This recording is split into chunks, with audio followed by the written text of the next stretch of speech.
Hey everyone, PK here. This episode is just really raw. I don't really have anything scripted or how do I say, like planned out to say, but I do want to talk about something that I think is very important. And and that thing is, when is the end of capitalism coming? I think this is very important and very interesting for property investors or wannabe property investors to understand and question at least. Are we at mid-stage capitalism or are we at late-stage capitalism? Welcome to the Oz Property Investment Mastery Podcast. My name's PK and I help busy people build passive income by buying top 5% growth and cash flow property and build a portfolio using data without wasting months doing research, spending weekends at inspection or catching flights, or dropping $10,000 to $20,000 on buyer's agents every single time. So if you're confused, lack confidence, and just overwhelmed with all the information and marketing misinformation available online and don't know where to start, then this show is for you.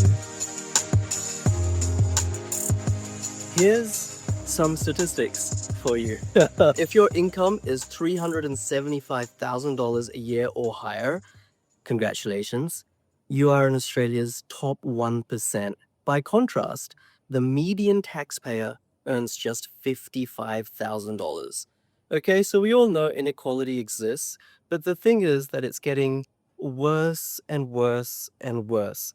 Now, you compound this with, of course, the Australian Bureau of Statistics shares official, quote unquote, unemployment statistics, but real unemployment statistics are sometimes a bit different because their stats include those people who work just 1 hour a week, or I think it's 1 hour a month or something like that. So they say that they're technically employed, but really, are they employed? I mean, not really.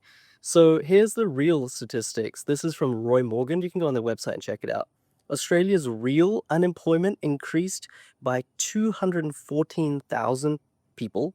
That goes up to a total of 1.8 million at the start of this year, representing 11.5% of the workforce. Okay, this is vastly different. I'm not saying what's right or wrong, I'm just trying to present some statistics that are widely acclaimed to be correct by a lot of people, by a very prestigious research house. 12% unemployment. Now, that is different from the 4% unemployment that we hear. So we see a lot of people getting richer and richer, whilst the poor, I mean, I'm not trying to be condescending to anyone. These are just an honest diatribe of my thoughts.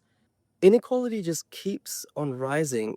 Can you honestly survive on $55,000 in Sydney and Melbourne? You might say, well, PK, you live a lifestyle that's different. And sure, I'm very grateful to live what I do.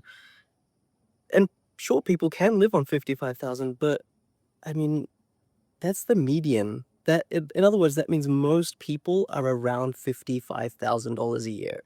Like, that is really low given what cost of living is what it is at the moment in Australia, let alone in Sydney or Melbourne. So, mid-stage capitalism or late-stage capitalism, when will people realize that the lifestyles that the rich are living are fueled by the toil of the poor, quote unquote? I'm using these terms loosely. I'm not intending to patronize or condescend anyone, just using these terms. The lifestyles the rich are living are fueled by the toil, the hard work of the poor. Okay, here's some other statistics. Australia ranks 9th globally for its population of high net worth individuals, those with more than 10 million US dollars in assets. This represents about 2% of the world's elite, and this will only increase. Millionaire migration to Australia is increasing every single year. What does this mean? This means that even though productivity is really low in Australia, more and more rich people, quote unquote, wealthy people, are coming to Australia, driving up house prices, driving up the cost of living, i.e., demand for goods and services, therefore, the prices of goods and services, those that are demand driven, go up. And the median person or the average person gets left behind. Once again, mid-stage capitalism, like, are we just starting to notice this inequality, or is this late-stage capitalism where there could be a sense of, at some point, by the masses, thoughts, combined communal thoughts of enough is enough? Like, when do people realize, or when do people manifest their realization that we're not having this anymore? Or are they sufficiently numbed? Of course, Marx, I'm not a Marxist, but Marx said that religion is the opiate of the people, or the numbing ingredient or active ingredient of making people quell down despite their internal rumblings or internal dissatisfaction with the system. Are people struggling but are so numbed by social media and all the small shiny objects that the system, the capitalistic system, the government, our politics gives them, that they don't want to revolt, that they don't want to do anything? I'm not trying to be sensationalist. I'm just trying to present some thoughts that you can also think about in your family and your friends, because I think ideas are worth, low-class men or women, for that matter, talk about other people. You know, middle class or medium class or average people, they talk about events. But I think high-minded people, extraordinary people, talk about ideas. And I'm not saying I'm extraordinary or high-minded, but I think ideas are worth discussing more than just people or events. And so these are ideas that I'm sharing with you. We're a property channel, we're a financial happiness channel. We talk about the economy. These are all, you know, late stage or mid stage capitalism. The thought process behind this is all very pivotal to what we talk about in this channel. And I think I want to start to introduce you to that in a very, like, honest and unscripted way. 2 generations ago, you could buy a decent home, buy a car, have 3 to 4 kids, take annual vacations, and retire all with a middle class salary. What went wrong? Like, you can't do that anymore. A middle class salary right now is $55,000 a year. Can you take a vacation with that? Can you buy a house? Can you have, like a decent car? Can you have 4 kids? Like, no way. The US is doing it more tough than Australia, but there's enough people that can afford these things. Yet on the news, yet on the media, we're thinking, or we're seeing that there's a cost of living crisis, inflation. That's why Trump got elected in the first place, by his base, which is very much the median type of person. But the problem is that these days in capitalism, there's enough people that are wealthy enough for the economy not have to crumble because the average person can't afford anything. Do you know what I mean? I mean, let me know if I'm making incorrect statements. These are just thoughts. But previously, when people couldn't afford things, or the median wage or cost of living was too much, or wages weren't keeping up, then prices would come down. The supply of goods and services would be tempered. The economy would start to feel real effects. Things like Disney World. But here, like, these lodges are full, people are paying lightning lane passes, $1,000 a day that I think we paid, or something like that. And it's so full. It's like sometimes the lightning lane is as full as the normal lane. There's enough people paying for this stuff. And so I think the problem is, right now, there's enough people on the right-hand side of that wealth spectrum for politics and the government not to have to care too much about those in the middle. Maybe that's an incorrect statement, but once again, mid-stage capitalism or late-stage capitalism, when the government doesn't have to care about the average person. A 100K salary today holds the same value as a $54,000 salary in year 2000, 25 years ago. The wages haven't increased that much. I mean, still to this day, a 100K salary is almost double what the average Australian earns in terms of median wages or median salary. The goalposts have moved, but the salaries haven't. Sydney has 147,000 millionaires, right? 147,000 millionaires. That might be news to some of you, may not be news to a lot of you, but once again, there's so much wealth out there. And that's why house prices continue to rise. House prices are no longer dictated by what the average person can afford. So, I mean, there's no real conclusion to this episode. I'm just trying to illustrate what problems we have in this society. And I think the bigger problem we have in the society, and this is going to get a bit deep, and I don't intend to be religious or anything like that in this episode, but I use the example of our experience at Disney World. Oh, we're very grateful to be here. It's really fun. We're having a good time. You know, like most people that I see at Disney World, they might have saved for years and years and years to be able to come here, like from all over the world or all over America. And I see them on a scorching hot day. It's like 100 degrees Fahrenheit right now, like 90% humidity. They're not even able to do all the rides in a single park because the wait times are like an hour and a half on a lot of rides. And so this thing that is meant to bring them all this joy, this idea of happiness, when you get there, their faces are glum. You know, they're like hot. They've got those fans with the sprayers trying to keep themselves cool. They're waiting in line for like an hour to go on a ride that lasts 2 minutes. There's so much anticipation of joy, but there's so much pain in the process of getting it. And when they do actually get on the ride, I see they're making comments like, "Oh, that wasn't worth it," or "That was mediocre." And I'm thinking that's a bit like what life is about. We celebrate enjoyment, but mostly enjoyment is an absence of distress.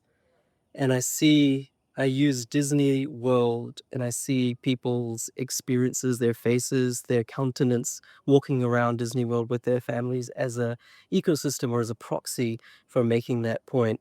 You know, they all want to go on that ride, but in the meantime, it's like about trying to get their kids fed, you know, to make it through the day. A lot of them are like sleeping on benches or even on the ground because they're just so tired. They won't even get through the whole day. And even when they do get to the rides, a lot of them are very fleeting, are very disappointing. And then you might say, "Okay, well, PK, you had Lightning Lane, so you must have had a great time." Yeah, absolutely. I mean, we didn't have to wait too long in a lot of cases. But, you know, even with Lightning Lane, at the end of the day, you still want to leave Disney World. I mean, at the end of the day, you're like, "Okay, it was good. It was fun. I'm very grateful to be here, but I kind of wait to, you know, want to go home now." You know, there's only so many days of Disney World you can handle, or at least I can. So I don't want to get too spiritual or deep here, but feel that this is a proxy for life in general. I think that doesn't matter how rich you are, you know, Lightning Lane can be equated to richness. Okay, well, you can be happier in life if you have the Lightning Lane, if you have money. But at the end of the day, like, the ride is still the ride. You know, you can get there faster, you can get there with more convenience. But at the end of the day, the ride, whether it's good or not, everyone's experiencing the same ride. And I think that's the same case for those that have money, right? Sure, you can buy a $12 million house in the Bay Area in California or a $4 million mansion in the Gold Coast. But at the end of the day, you're still living there, you're still sleeping there, you're still like working there, you're still doing the same things that anyone else is in other places. Now, I'm not saying that I'm not grateful for such things and other people aren't grateful, but my personal realization, and I think this is very personal to me, is that regardless of how wealthy you are, there comes a point where you just want to leave the park. You know, you just want to, Lightning Lane's great, but you know, you just want to leave Disneyland. You still find that the joy, regardless of, you know, the conveniences offered to you, was still pretty fleeting. And it was more that the idea of happiness that you were sold was fun to achieve. But when you do achieve the object, that that idea vanished. And when you actually achieve the object, you know, it was a bit of a will o' the wisp. It's like saving up, you know, to buy a Maserati, and then when you get it, it's like fantastic. A month later, it just seems like any other car. You become used to it. Seems like any other Toyota. It's not like every time you see the Maserati, you're like, "Yeah, I got a Maserati." So anyway, I'm not sure I'm talking about this. Like I said, it's a very unscripted, but I think capitalism is a bit like this, where those who get richer and richer and richer, it's no longer about enjoying that wealth, but it starts to become more about how to preserve it, how to preserve the idea of wealth so that you can divide society up. It's more about the idea of of it's about this concept of, okay, wealth is the tool, or the division of wealth is the tool by which I can protect my conveniences. But now what? The grass is not greener. What do I do with this now? And the way that you got wealthy, people get stuck in that rat race. It's their own type of rat race, even though they're not making money, they're not working for the need to make money anymore, but they have no other way to become happy. So they're consistently or constantly stuck in that need for purpose by working. And you see this with a lot of billionaires, rich and famous people around the world. That's why a lot of them die from overdoses, drugs, addiction.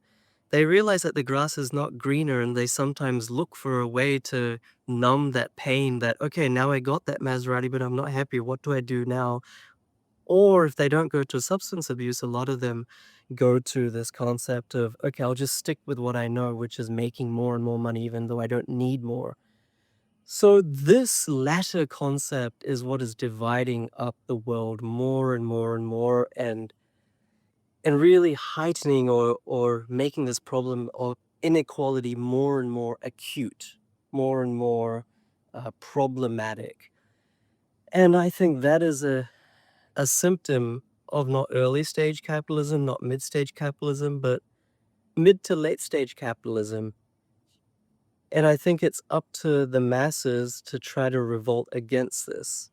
I'm not a Marxist. I don't know how that would happen, when that would happen. But in the meantime, I suggest everyone try to get on the right states, on the right side of that formula, on the right side of that equation, I should say. This wouldn't be a property platform if I didn't mention that real estate is a really good way. Still, I don't know how long it will be the case for, but still, in Australia, the average person can still, work hard to get on the property ladder, the investment property ladder, and try to get on the right side of the equation.